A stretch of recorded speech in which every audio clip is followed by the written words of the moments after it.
जय श्री सीताराम मित्रों, भक्तजनों।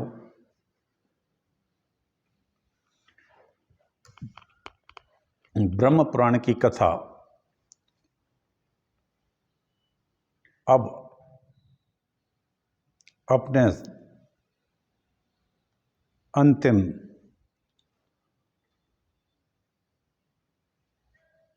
अध्यायों की ओर चल रही है।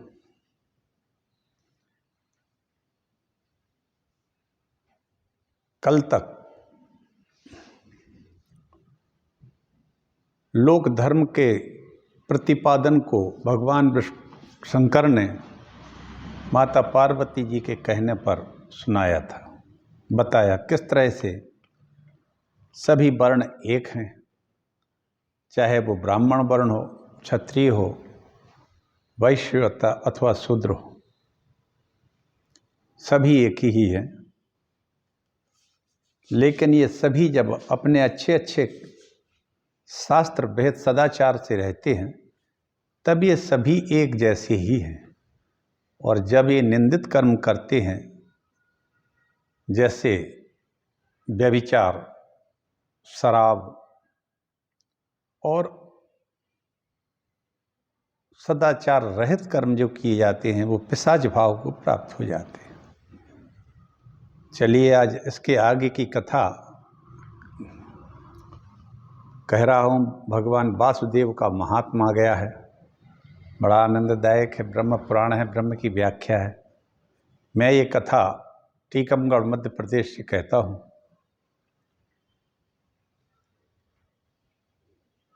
आइए हम एक मंगलाचरण करते हैं छोटा सा, उसके बाद कथा प्रारंभ करते हैं। नमोस्तु रामाय सालक्ष्मणाय देव्यै च तस्यै जनकात्मजाय। नमोस्तु रुद्रेन्द्रियमानिलेभ्यो नमोस्तु चंद्राग्नि मरुद्गणेभ्यः। कर्पूरगौरं करुणावतारं संसार सागरं भुजगेन्द्रहारं सदा वसन्तं हृदयारविन्दे। भवं भवानी सहितं नमामि रामाय रामभद्राय रामचंद्राय वेदसे। रघुनाथाय नाथाय सीतायाः पतये नमः। नारायणं नमस्कृत्य नरं चैव नरोत्तमं देवीं सरस्वतीं व्यासं ततो जयमुदीरयेत्। वन्दौ गुरुपदपदं परागा सुरुचि सुभाष सरस अनुरागा।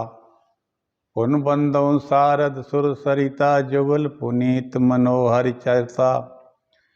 जनक सुता जग जननी जानकी अतिशय प्रिय करुणा निधान की। ताके जुगपद कमल मनावो जासु कृपा निर्मल मति पावो। जासु कृपा निर्मल मति पावो। जासु कृपा निर्मल मति पावो।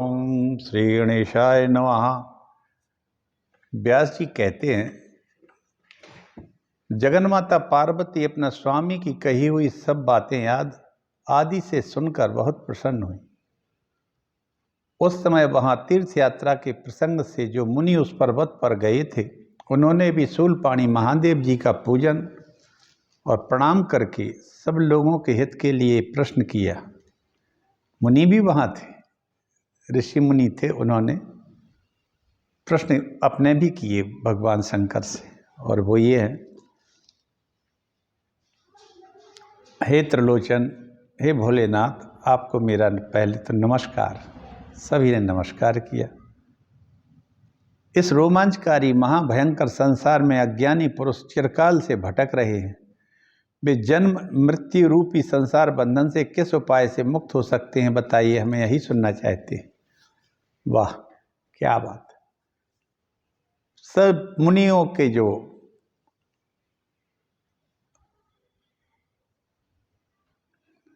मुनि ऋषि जितने भी बैठे थे, उन्होंने भगवान शिव से कहा कि भगवान, इस महाभयंकर संसार में अज्ञानी पुरुष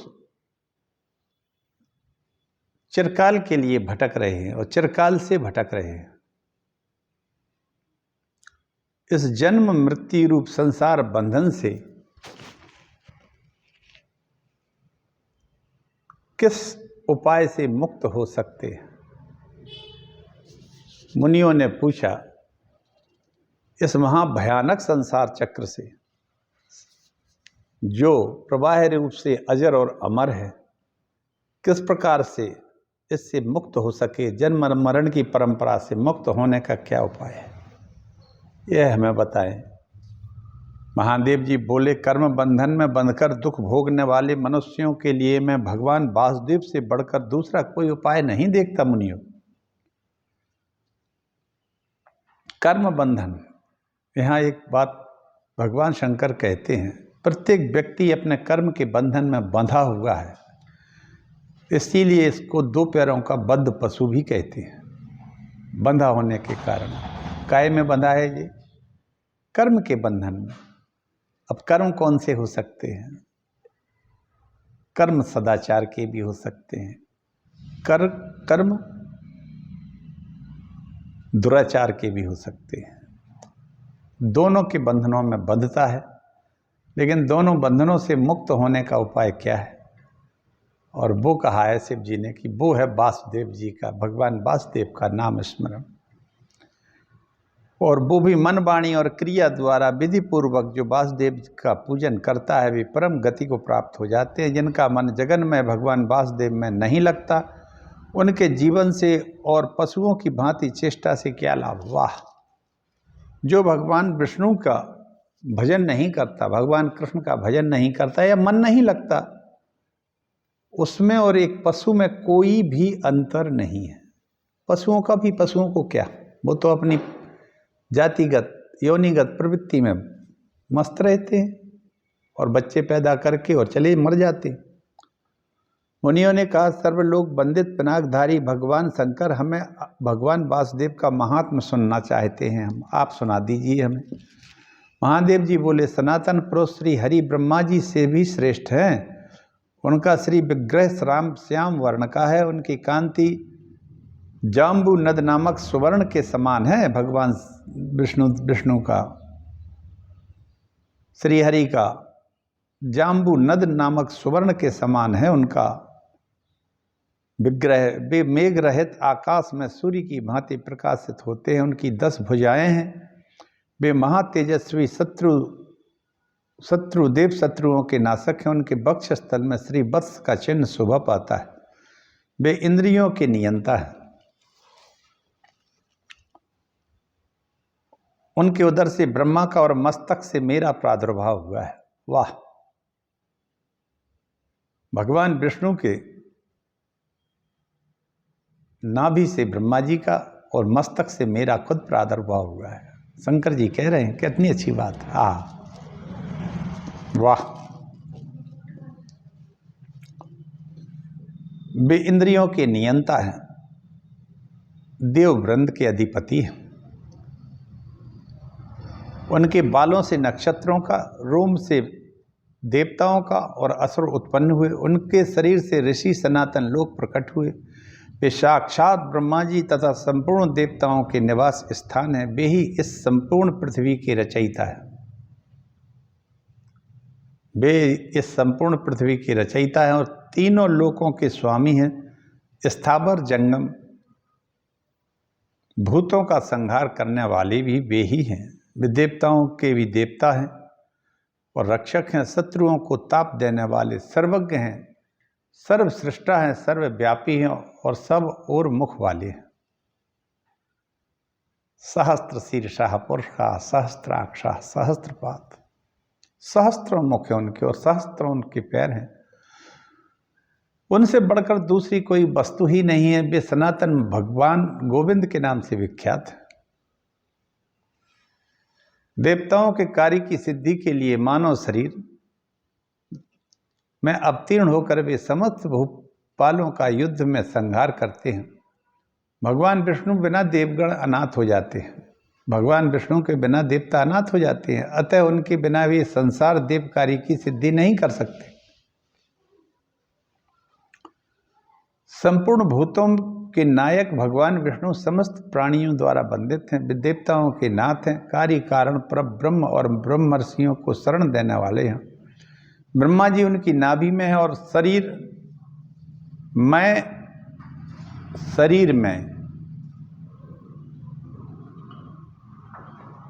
संपूर्ण देवता भी उनके शरीर में सुखपूर्वक स्थित रहते हैं।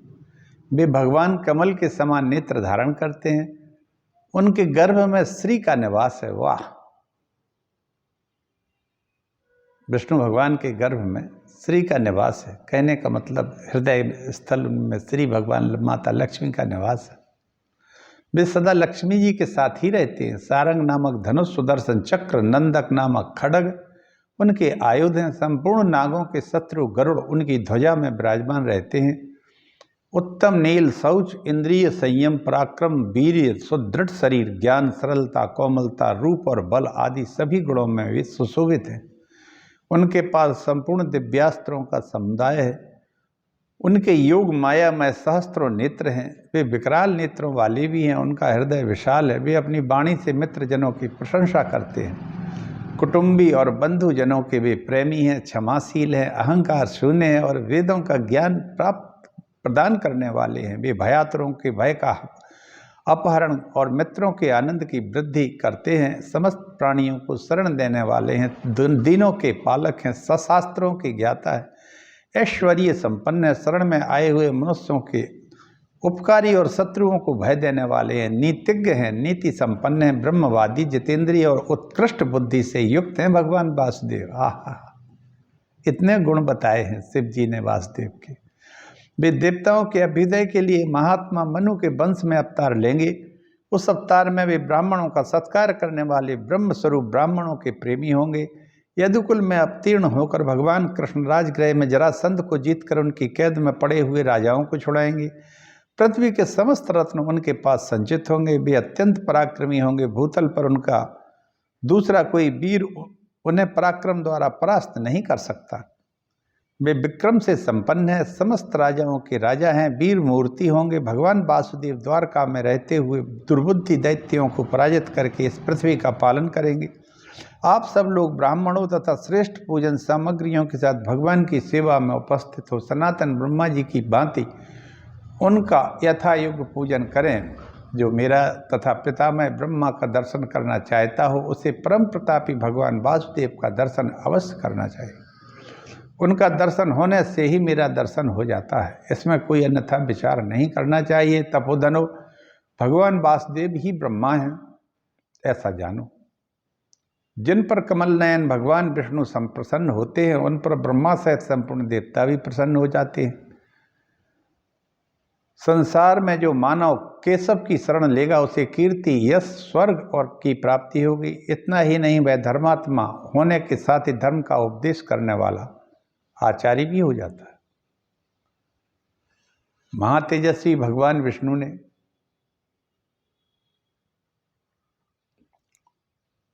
प्रजावर्ग का हित करने की इच्छा से धर्म का अनुष्ठान के लिए कोटि कोटि ऋषियों को उत्पन्न किया।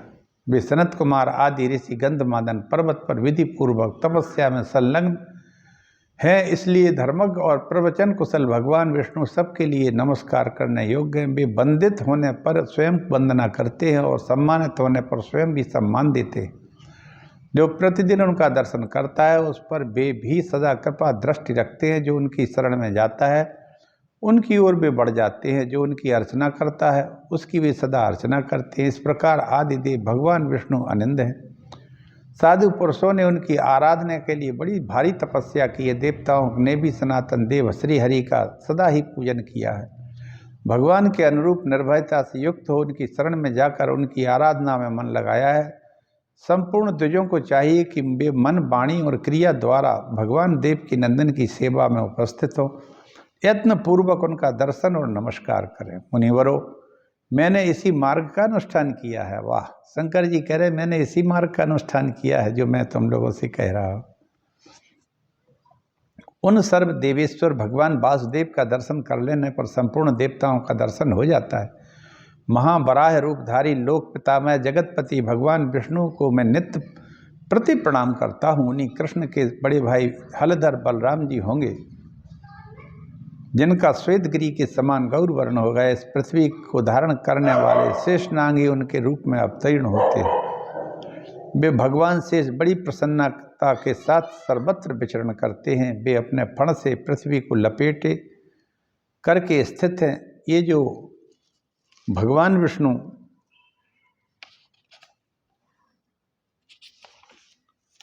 कहलाते हैं, वे ही इस पृथ्वी को धारण करने वाले भगवान अनंत हैं। जो बलराम हैं वही समस्त इंद्रियों के स्वामी धरणीधर अच्युत भगवान वासुदेव ही हैं। ये दोनों पुरुष सिंह दिव्य रूप पर दिव्य पराक्रमी हैं। उन दोनों का दर्शन और आदर करना चाहिए। विक्रम से चक्र और हल धारण करते हैं। तपोधनु, मैंने तुम लोगों से भगवान के अनुग्रह का यह उपाय बतलाया है, अतः तुम सब लोग प्रयत्न पूर्वक यदुश्रेष्ठ भगवान वासुदेव का पूजन करो।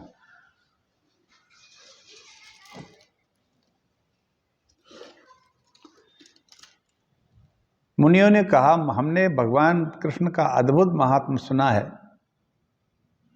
यह पुण्यमय धन और संसार बंधन का नाश करने वाला है। महामुनि, श्री वासुदेव के पूजन में संलग्न रहने वाले मनुष्य उनका विधि पूर्वक के भक्ति भाव से पूजन करके किस गति को प्राप्त होते हैं। वाह! व्यास जी बोले, मुनिवरो, तुमने बहुत अच्छी बात पूछी। धन्यास्ते पुरुषा लोके ये अर्चयन्ति सदा हरिम सर्वपापहरम देवम सर्वकाम फलप्रदम ब्राह्मणा क्षत्रिया वैश्या स्त्रिया शूद्रान्त्यजातया संपूज्यतम सुरवरम प्राप्नुवन्ति पराम गति। तुमने बहुत अच्छी बात पूछी है। यह वैष्णवों को सुख देने वाला विषय है। ध्यान देकर सुनो। वैष्णवों के लिए स्वर्ग और मोक्ष दुर्लभ नहीं है। वैष्णव पुरुष जिन जिन दुर्लभ भोगों की अभिलाषा करते हैं वे सब प्राप्त हो जाता है। जैसे कोई पुरुष कल्प वृक्ष के पास जाने पर इच्छा के अनुसार फल पाता है, उसी प्रकार भगवान श्री कृष्ण से संपूर्ण अभीष्ट वस्तुओं की प्राप्ति हो जाती है। भक्त मनुष्य सदा विधि के साथ जगत गुरु भगवान वासुदेव का पूजन करके धर्म अर्थ काम मोक्ष चारों पुरुषार्थों के फलस्वरूप स्वयं भगवान को प्राप्त कर लेते हैं। वाह! श्री हरि का सदा पूजन करना चाहिए। ब्राह्मण, क्षत्रिय, वैश्य, स्त्री, शूद्र और अंत्य सभी सुरश्रेष्ठ भगवान वासुदेव का पूजन करके परम गति को प्राप्त होते हैं। दोनों पक्षों की एकादशी को उपवास पूर्वक एकाग्रचित्त होकर विधि पूर्वक इंद्रियों को काबू में रख के पुष्प, गंध, धूप, दीप, नैवेद्य आदि से जप, होम, प्रदक्षिणा, भांति भांति के दिव्य अस्तोत्र, मनोहर गीत, वाद्य, दंडवत प्रणाम, जय शब्द के उच्चारण के साथ श्रद्धा पूर्वक भगवान विष्णु की पूजा करे। मुनियों ने पूछा, भगवान विष्णु के लिए जागरण करके गीत गाने का क्या फल है? व्यास जी बोले, विष्णु के लिए जागरण करते समय गान का जो फल बताया है उसका क्रमशः वर्णन सुनो। इस पृथ्वी पर अवंती नामक प्रसिद्ध एक नगरी है, उज्जैन नाम की नगरी है जिसको कहते हैं। वहाँ शंख चक्र गदा धारण करने वाले भगवान विष्णु विराजमान है। उस नगरी के किनारे एक चांडाल रहता था जो संगीत में कुशल था। वह उत्तम वृत्ति से धन पैदा करके कुटुंब के लोगों का भरण पोषण करता था, दृढ़ता पूर्वक व्रत का पालन करता था। वह मंदिर के पास जाकर भगवान को एकादशी तिथि के दिन उपवास करके गीत भगवान विष्णु के नामों से युक्त अवतार कथा से संबंधित रखने वाला होता था। वह गांधार, षडज, निषाद, पंचम, धैवत आदि स्वरों में वह रात्रि जागरण के समय विभिन्न गाथाओं द्वारा भगवान विष्णु का यशोगान करता था। वाह, क्या बात! प्रातःकाल भगवान को प्रणाम करके अपने घर आता और पहले दामाद, भांजे, कन्याओं को भोजन कराकर पीछे स्वयं सपरिवार भोजन करता था। इस प्रकार पवित्र गीतों द्वारा भगवान विष्णु की प्रसन्नता का संपादन उस चांडाल की आयु का अधिकांश भाग इसी तरह बीत गया। एक दिन चैत्र के कृष्ण पक्ष की एकादशी तिथि को भगवान विष्णु की सेवा के लिए जंगली पुष्प संग्रह करने के निमित्त वन में गया। छिप्रा के तट पर महान वन के भीतर बहेड़े का वृक्ष था। उसके नीचे पहुंचने पर किसी राक्षस ने उस चांडाल को देखा और भक्षण करने के लिए पकड़ लिया।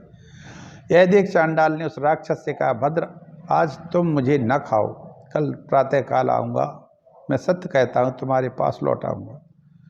आज मेरा बहुत बड़ा कार्य है, तो मुझे छोड़ दो। भगवान विष्णु की सेवा करिए, रात्रि में जागरण करना है, तुम्हें उसमें विघ्न नहीं डालना चाहिए। राक्षस, ब्रह्म राक्षस संपूर्ण जगत का मूल सत्य ही है, अतः मेरी बात सुनो। मैं सत्य की शपथ का कर कहता हूँ, तुम्हारे पास लौट आऊँगा और पराई स्त्रियों के साथ पास जाने और पराये धन को हड़प लेने से मनुष्य की जो गति होती है ब्रह्म हत्यारे, शराबी और गुरु पत्नीगामी और शूद्र जातीय स्त्री से संबंध रखने वाले ब्राह्मण को जो पाप होता है, कृतघ्न, मित्रघाती, दोबारा ब्याही हुई स्त्री के पति क्रूरता पूर्व करने वाला पुरुष, कृपण, बंध्या के अतिथि जो पाप लगता है, अमावस्या, अष्टमी, षष्ठी और दोनों पक्षों की चतुर्दशी में स्त्री का जो समागम से पाप होता है, ब्राह्मण यदि रजस्वला स्त्री के पास जाए अथवा श्राद्ध करके स्त्री संगम करे उसे जो पाप लगता है, मल भोजन करने पर जिस पाप की प्राप्ति होती है, मित्र की पत्नी के साथ संभोग करने से जो दोष प्राप्त होता है, चुगलखोर, दंभी, मायावी, मधुघाती को जिस पाप की प्राप्ति होती है, ब्राह्मण को कुछ देने की प्रतिज्ञा करके फिर उसे न देने से जो दोष लगता है, मिथ्या भाषण से का जो भागी होना पड़ता है, देवता, ब्राह्मण, राजा, मित्र, साध्वी स्त्री की निंदा करने से जो पाप लगता है, ब्राह्मण गौ की हत्या, ब्राह्मण अधम होने और बड़े भाई के अविवाहित होते स्वयं का विवाह करने से जो पाप लगता है, भ्रूण हत्या से जो पाप लगता है। एक भयंकर शपथ सुन लो, यद्यपि कहने योग्य नहीं है तो भी मैं कहता हूँ, अपनी कन्या को बेचकर जीविका चलाने वाला, झूठी गवाही देने वाला, यज्ञ के अनाधिकारी से यज्ञ कराने वाला मनुष्य को जिस पाप का भागी होना पड़ता है, तथा सन्यासी और ब्रह्मचारी को काम भोग में आसक्त होने पर जिस पाप की प्राप्ति होती है, उक्त सभी पापों से मैं लिप्त हो जाऊं यदि तुम्हारे पास लौटकर ना आऊं। ऐसा उस चांडाल ने ब्रह्म राक्षस से कह दिया। इतने पाप हमें, जिस इन पापों से करने से, दुष्कर्मों से जो पाप लगता है वो मुझे प्राप्त हो। चांडाल की बात सुनकर ब्रह्म राक्षस को बड़ा विस्मय हुआ। उसने कहा, जाओ सत्य के द्वारा। अब इसने एक बात कहा था, इस संसार में मित्रों, अगर संसार की जो सही जड़ है वो सत्य ही है। इस पूरे कथन में, इस कथानक का जो सार है, उसने पहले कह दिया कि संपूर्ण जगत का मूल सत्य है, और सत्य मैं शपथ खाकर कहता हूँ कि मैं तुम्हारे पास लौट आऊँगा, तुम्हारा भोजन भी बन जाऊँगा। इस तरह से उस ब्रह्म राक्षस ने उस चांडाल को छोड़ दिया।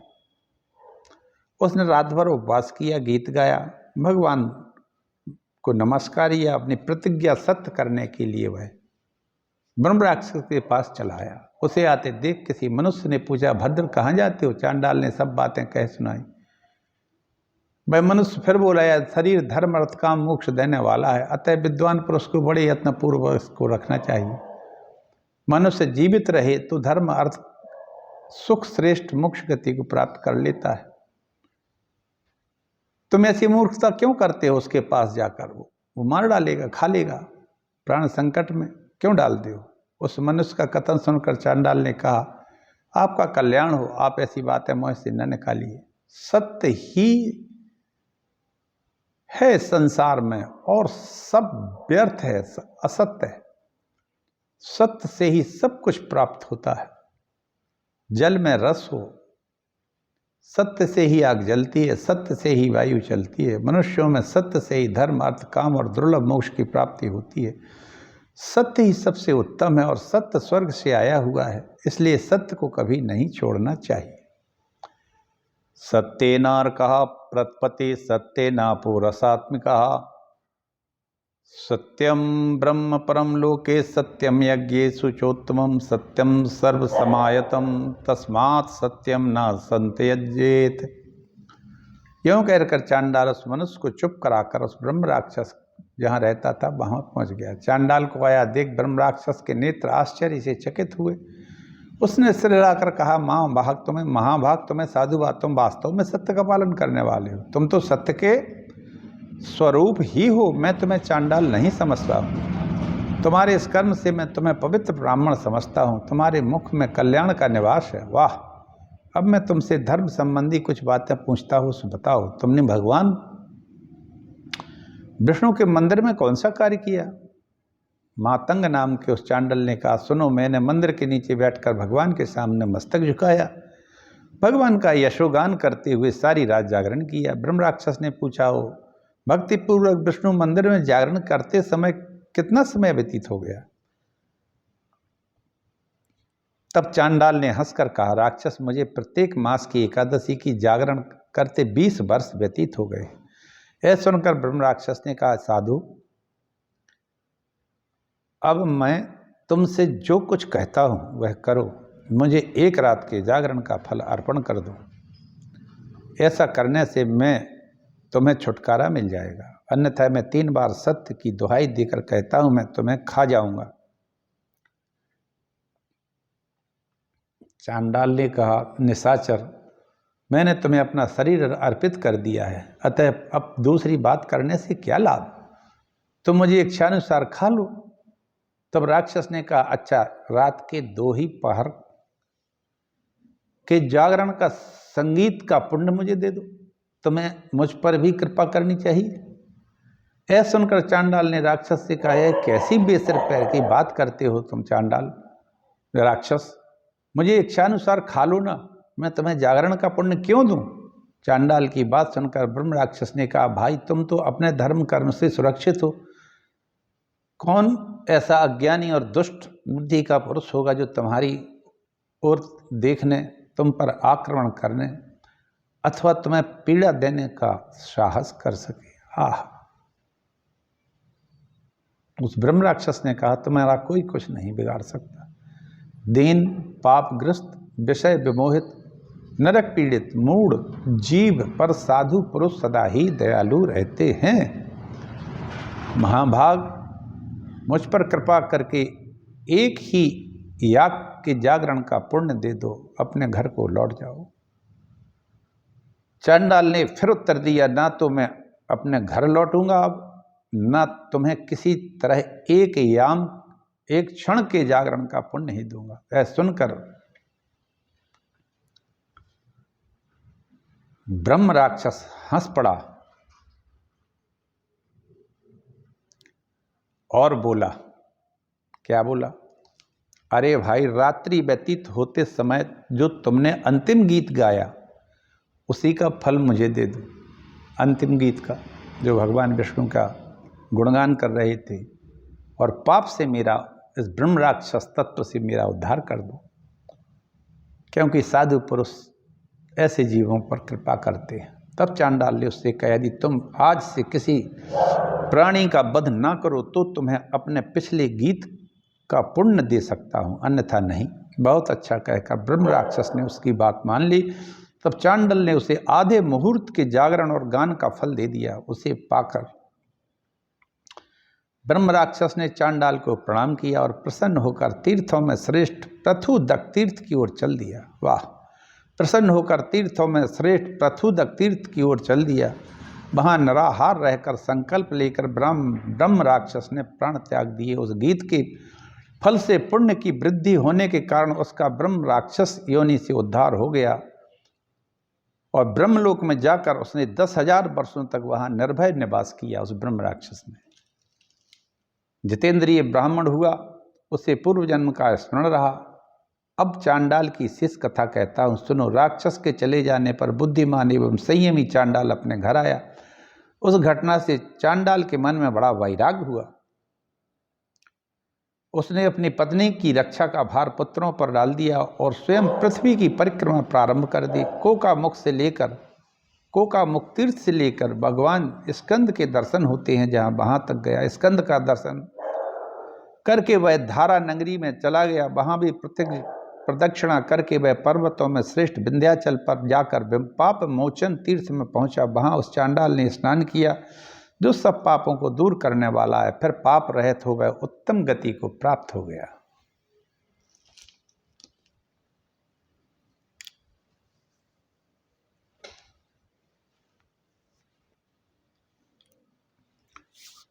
मित्रों, मैं अपनी वाणी को यहीं विराम देता हूँ।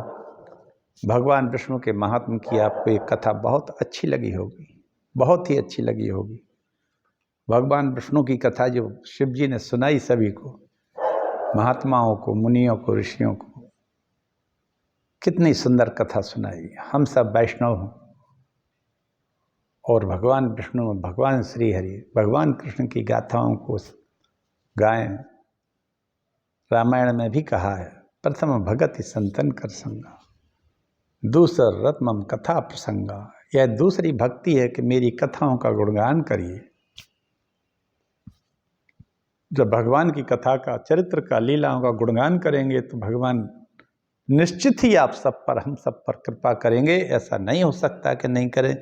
जैसे इस चांडाल को के ऊपर कृपा की, और चांडाल कई ब्राह्मणों से भी ऊंचे दर्जे की स्थिति को प्राप्त हो चुका था। तो मित्रों, यह भी एक सिद्ध होता है कि यहाँ सब कर्म के फल हैं, कोई नीचा नहीं है, कोई ऊंचा नहीं है। ऐसा भी नहीं है कि आज यही ब्राह्मण है, ये क्षत्रिय है, वैश्य है, या शूद्र है, या जो भी है, ऐसा कहीं कुछ नहीं है। सब अपने अपने कर्मों का खेल है। कर्म फल ऊंचे होंगे तो उनकी उतनी ही बड़ी सिद्धि और भक्ति प्राप्त होती है।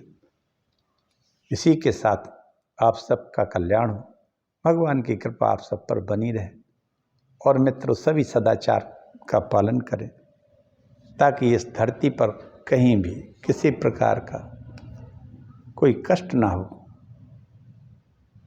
जय श्री हरि, जय श्री राम, वंदे मातरम।